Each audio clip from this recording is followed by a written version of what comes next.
22-year-old Dasia Johnson was described as a young girl full of life that always had a smile on her face. She worked at Macy's and was in school, dedicated to becoming a teacher and helping people. Dasia lived in apartment 6F at an apartment building as a client for a nonprofit called Housing Plus, an organization in Brooklyn, New York that housed victims of domestic violence and those enduring mental health crises. Dasia was dating 23-year-old Justin Williams, and their relationship was known to be rocky.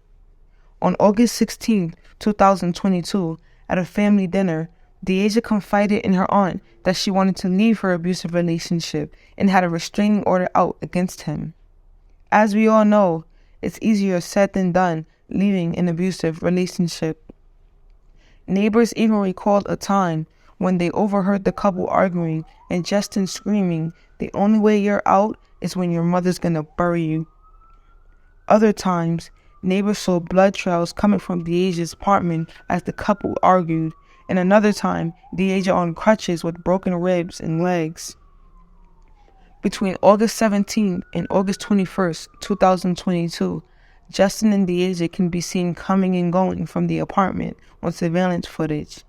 But sadly, Sunday, August 21st, after coming home from a long shift at her job at Macy's, Dasia would never be seen again. 1 month later, on a Wednesday, September 21st, Dasia's aunt grew worried after not hearing from her and called Dasia's building security and asked if they could do a welfare check on her. When security knocked on Dasia's door, they were greeted by two men, one being Dasia's abusive boyfriend, Justin Williams. Justin told the security to go away, and security did just that without calling the police or taking any further action. At that point, Justin and the unknown man fled the apartment carrying a duffel bag. Later on that day, building security would receive more calls, this time from neighbors complaining of a foul odor on the 6th floor. Security proceeded to the 6th floor and traced the smell straight to Dasia's door. This time, security would gain entry, and that's when they would make the horrific discovery that looked like a scene straight out of a horror movie. There was blood everywhere, and as they walked further into the apartment, they discovered 2 suitcases filled with a decomposed, dismembered body of a female. Police were finally called. It was later discovered that Dasia was stabbed multiple times, 5 times to the front of her torso and 4 times to the back. A meat cleaver was the suspected weapon because one was lying near the bathtub where the dismemberment was suspected to take place. Justin Williams instantly became a person of interest, and police began gathering evidence. Police realized Justin lived in the apartment for an entire month with Dasia's dead body and used cleaning products and towels to try and cover up the smell. 10 days after Dasia's body was found, Justin was picked up and sent to Nassau County Jail for unrelated charges where he hit a 66-year-old man in June of 2021 and stole $1,200 worth of merchandise from a Walgreens in June of 2022. And because he missed his court date for both of those charges, police were able to arrest him and he was given a $125,000 bail. That kept him locked up while the New York Police Department, who was in charge of Dasia's murder, continued to investigate and build a case against Justin. Finally, on Monday, November 7, 2022, Justin Williams was charged with 1 count of second-degree murder and 1 count of concealment of a human corpse. It was discovered that after Dasia's death, Justin's new girlfriend, Tatiana Hackett, used Dasia's government benefit card, known as food stamps, 7 times, spending $500 at grocery stores. She was arrested and charged with welfare fraud and identity theft. Police do not believe she had any involvement in Dasia's death. Police are also looking for 6 individuals seen coming and going from Dasia's apartment on surveillance footage.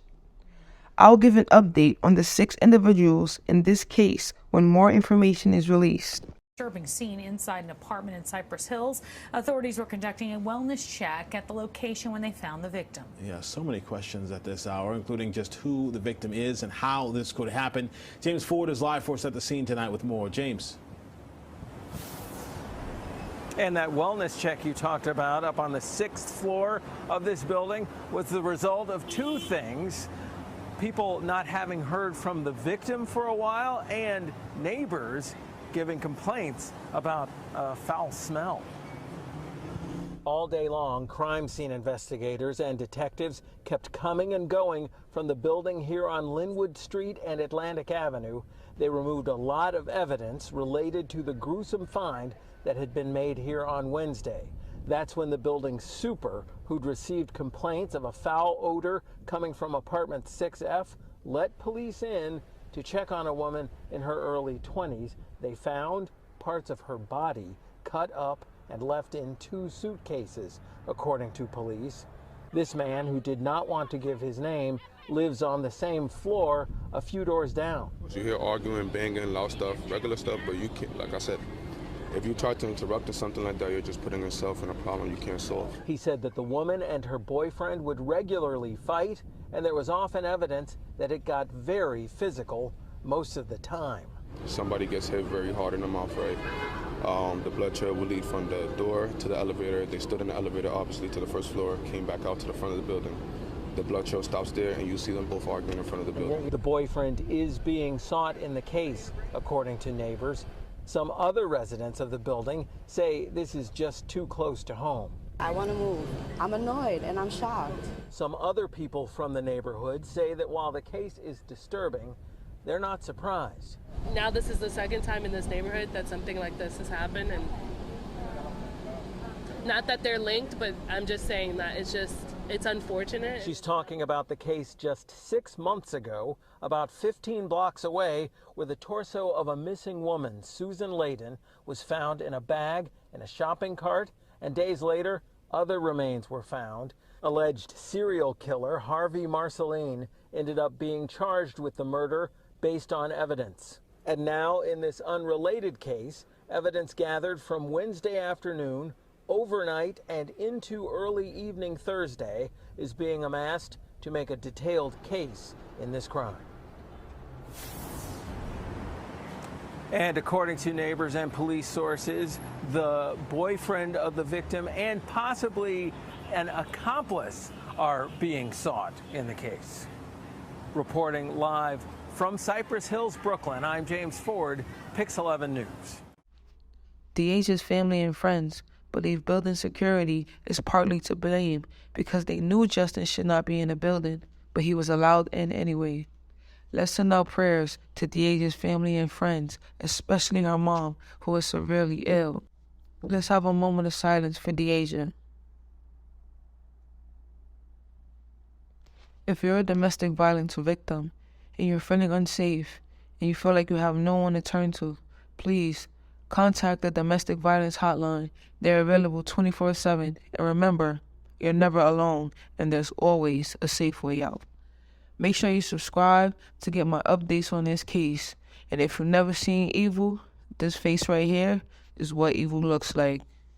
This little light of mine, I'm gonna let it shine, let it shine, let it shine, let it shine.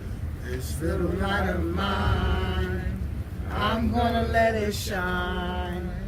This little light of mine, I'm gonna let it shine.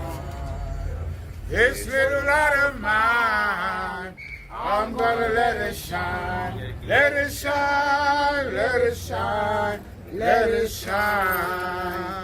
We love you, Dasia. We love you, Dasia.